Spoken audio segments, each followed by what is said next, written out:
Good morning student. आज हम vitamin से संबंधित महत्वपूर्ण प्रश्न करने जा रहे हैं। तो हमारा पहला प्रश्न है, विटामिन का आविष्कार किसने किया था। तो आपके पास चार ऑप्शन है। पहला ऑप्शन क्या है, ब्रिजिलियस, दूसरा ऑप्शन है फंक, और तीसरा ऑप्शन है अल्टमैन ने, और चौथा ऑप्शन ड्यूव ने। तो आप दोस्तों इसका आंसर क्या हो जाएगा, फंक ने। विटामिन का आविष्कार किसने किया था, फंक ने। कब किया था, 1911 में। तो दो प्रश्न बन सकते हैं, एक कि विटामिन का आविष्कार किसने किया था, तो इसका आंसर हो जाएगा फंक। और कब किया गया, 1911 में। इसके साथ ही अपने इनके ऑप्शन के बारे में डिटेल से देख लेते हैं। पहला नाम है ब्रिजिलियस। ब्रिजिलियस ने किसका आविष्कार किया था, तो ब्रिजिलियस ने आविष्कार किया था प्रोटीन का। ब्रिजिलियस ने किसका आविष्कार किया था, प्रोटीन का। यह नाम हो गया। फंक का आपको बता ही दिया किसने किया था, विटामिन। उसके बाद है अल्टमैन। अल्टमैन ने किसका किया था, माइक्रोकोंडिया ने। किसने किया था, माइक्रोकोंडिया का। माइक्रोकोंडिया को शक्ति कोशिका का क्या कहते हैं, शक्ति ग्रह भी कहते हैं। उसके बाद है ड्यूवो। ड्यूवो ने किसका किया था, लाइसोसोम का। किसका किया था, लाइसोसोम का। लाइसोसोम को कोशिका की क्या कहते हैं, आत्मघाती थैली भी कहते हैं। तो आगे बढ़ते हैं। दूसरा क्वेश्चन है, निम्न में से जल में घुलनशील विटामिन कौन सा है। तो दोस्तों अपने पास चार ऑप्शन है, ए बी डी के। जल में घुलनशील विटामिन देखें तो इसका आंसर आपका क्या हो जाएगा, बी। जल में घुलनशील विटामिन कौन सा है, बी। इसके साथ ही आपको पता होना चाहिए जल में घुलनशील दो विटामिन है, बी और सी। बी और सी दोनों ऐसे विटामिन हैं जो जल में घुलनशील है। बाकी जितनी भी विटामिन है वो जल में अघुलनशील है, वसा में घुलनशील है। तो ये किस में घुलनशील है, जल में। और दूसरे कौन कौन से, ए सी, ए और डी, ई, के, ये सारे किस में घुलनशील है, वसा में। तो जल में घुलनशील विटामिन कौन कौन से हैं, बी और सी। आगे बढ़ते हैं। अगला प्रश्न है, निम्न में से किस प्रोटीन का संश्लेषण हमारे शरीर में होता है। ये दोस्तों इंपॉर्टेंट प्रश्न है। निम्न में से किस प्रोटीन का संश्लेषण हमारे शरीर में होता है, अर्थात इसको हमें बाहर से ग्रहण करने की जरूरत काफ़ी कम है, इनका निर्माण हमारे शरीर में हो जाता है। तो ऑप्शन आपके पास ए सी ई डी। तो इसका आंसर क्या हो जाएगा, विटामिन डी। क्या आंसर हो जाएगा इसका, विटामिन डी। तो विटामिन डी का संश्लेषण हमारे शरीर में हो जाता है। तो दोस्तों इस ऑप्शन के अलावा और कौन सा विटामिन है जिसका संश्लेषण हमारे शरीर में हो जाता है, तो विटामिन डी भी है, और इसका दूसरा विटामिन है के। विटामिन डी का संश्लेषण हमारे शरीर में हो जाता है और विटामिन के का संश्लेषण भी हमारे शरीर में हो जाता है। तो दोस्तों उम्मीद है आपको ये समझ आ गया होगा कि विटामिन का संश्लेषण की बात की जा रही है, वो हमारे शरीर में होता है। तो इसका आंसर क्या हो जाएगा, विटामिन डी और के। आगे बढ़ते हैं। विटामिन ए का रासायनिक नाम। ऑप्शन क्या है, प्रश्न क्या कह रहा है, विटामिन ए, विटामिन ए का रासायनिक नाम क्या है। तो आपके पास ऑप्शन है रेटिनोल, थायमिन, टोकोफेरोल और एस्कॉर्बिक एसिड। तो देखो विटामिन ए का रासायनिक नाम है यहाँ रेटिनोल। ऑप्शन नंबर ए आपका सही हो जाएगा।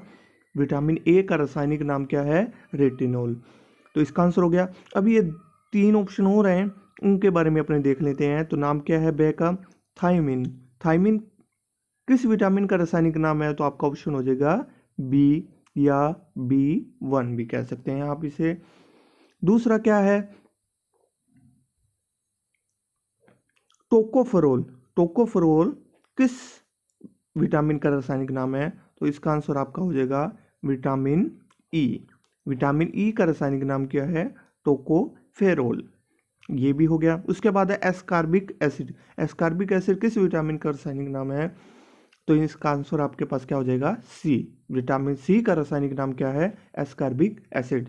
तो देखो दोस्तों अपने यहाँ चार विटामिन की बात कर ली है, विटामिन ए की बात कर ली है, B1 की बात कर ली है, ई की बात कर ली है और सी की बात कर ली है। इन सभी के रासायनिक नाम आपने एक प्रश्न में कवर कर लिए। दोबारा से देखते हैं कि विटामिन ए का रासायनिक नाम क्या है, रेटिनोल है। विटामिन B1 का रासायनिक नाम थायमिन है।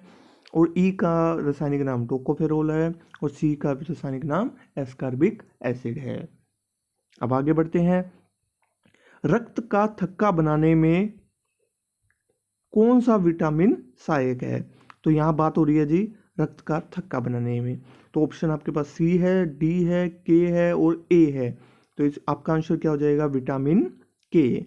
जो विटामिन के है वो रक्त का थक्का बनाने में सहायक है। अब बात यहाँ की हुई है रक्त का थक्का। क्या होता है रक्त का थक्का? जब भी आपने देखा होगा कि आपके शरीर में चोट लगती है तो खून रक्त निकलने लग जाता है, कुछ समय पश्चात एक थक्का जैसा जमाव बन जाता है जिससे खून बहना बंद हो जाता है। तो यह किस विटामिन के कारण सहायक है? विटामिन के कारण सहायक है। तो विटामिन के है वो किस में सहायक है? रक्त का थक्का बनने में। यदि विटामिन के की कमी है तो रक्त का थक्का बनने में आपको समस्या या प्रॉब्लम आएगी। तो विटामिन, ये प्रश्न काफ़ी इंपॉर्टेंट है, आप इसको स्टार लगा सकते हैं कि रक्त का थक्का बनाने में कौन सा विटामिन सहायक है? तो ये विटामिन के। कई एग्जामिनेशन में ये प्रश्न पूछा गया है। अब आगे देखते हैं। विटामिन B12 का रासायनिक नाम क्या है? तो दोस्तों अपने विटामिन B12 का रासायनिक नाम देखते हैं। तो इसमें आपका ऑप्शन नंबर द सही हो जाएगा। तो क्या है? सोना काबलामाइन। इसका आंसर क्या हो जाएगा? सोनो काबलामाइन। किसका रासायनिक नाम है? विटामिन B12 की बात हो रही है यहाँ दोस्तों। इसके बारे में आपको एक विशेष प्रश्न हो रहा सकता है कि विटामिन B12 में कौन सा तत्व पाया जाता है? ये प्रश्न पूछा गया है दोस्तों। तो इसका आंसर क्या हो जाएगा? विटामिन B12 में आपका क्या पाया जाता है? कोबाल्ट पाया जाता है। कौन सा तत्व पाया जाता है? कोबाल्ट पाया जाता है। तो अन्य विटामिन के बारे में देख लें। क्या है अपने पास? थायमिन, जो कि मैंने आपको बताया हुआ है। थायमिन कौन सा विटामिन है? बी है। ठीक है जी दोस्तों। रेटिनॉल के बारे में आपको मैंने अभी पहले ही बताया था, विटामिन ए है। तो इम्पोर्टेंट क्या है इसमें? सिर्फ विटामिन B12 का रासायनिक नाम क्या है? Option number the. कौन सा तत्व पाया जाता है इसमें? कोबाल्ट पाया जाता है। अब आगे देखते हैं। मछली यकृत तेल में किस विटामिन पाया जाता है? मछली का तेल में कौन सा विटामिन पाया जाता है? तो ऑप्शन है ए, बी, सी और डी। तो इसका दोस्तों आंसर हो जाएगा विटामिन डी। विटामिन डी है वो मछली यकृत तेल से हमें प्राप्त होता है, यानी वो अच्छा स्रोत है। और विटामिन डी है जो, इसकी कमी ये क्या है? अपने इसको सामान्यतः इसका स्रोत भी क्या समझते हैं कि सूर्य के प्रकाश से हमें विटामिन डी प्राप्त हो जाता है। इसके साथ साथ हमें इसका मुख्य स्रोत क्या है? मछली यकृत तेल।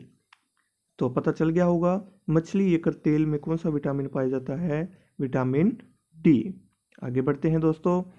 अब बात कर रहे हैं यहाँ अपने प्लेग्रा रोग की। प्लेग्रा रोग किस विटामिन की कमी से होता है? प्लेग्रा रोग। तो ऑप्शन आपके पास सी है, ए है, B5 है और B12। तो इसका आंसर आपका क्या हो जाएगा? किस विटामिन से होता है ये प्लेग्रा रोग? तो आपका आंसर क्या हो जाएगा? B5।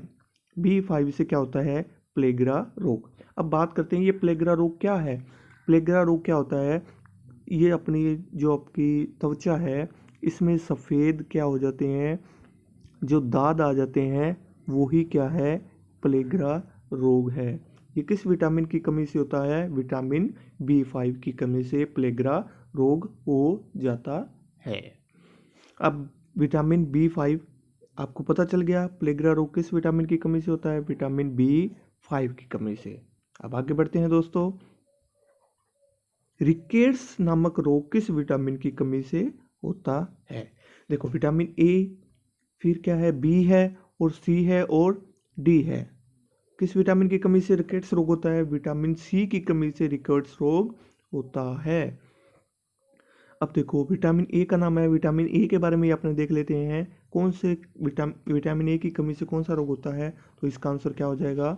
रतौंधी रोग विटामिन ए की कमी से हो जाता है।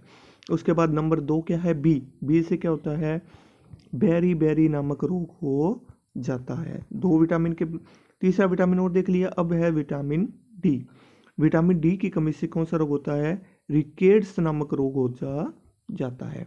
कौन सा रोग होता है? रिकेट्स। ये किस में पाया जाता है? ये बच्चों में पाया जाता है। तो देखो इसमें 1% से आप कितने % तैयार कर सकते हैं। पहले क्या है, रिकेट्स रोग किस विटामिन की कमी से होता है, तो इसका आंसर हो जाएगा विटामिन ए की कमी से होता है। अगला अपने क्या देखते हैं, विटामिन बी। तो विटामिन बी की कमी से कौन सा रोग होता है, बेरी रोग हो जाता है। उसके बाद क्या है, डी से रिकेट्स नामक रोग हो जाता है।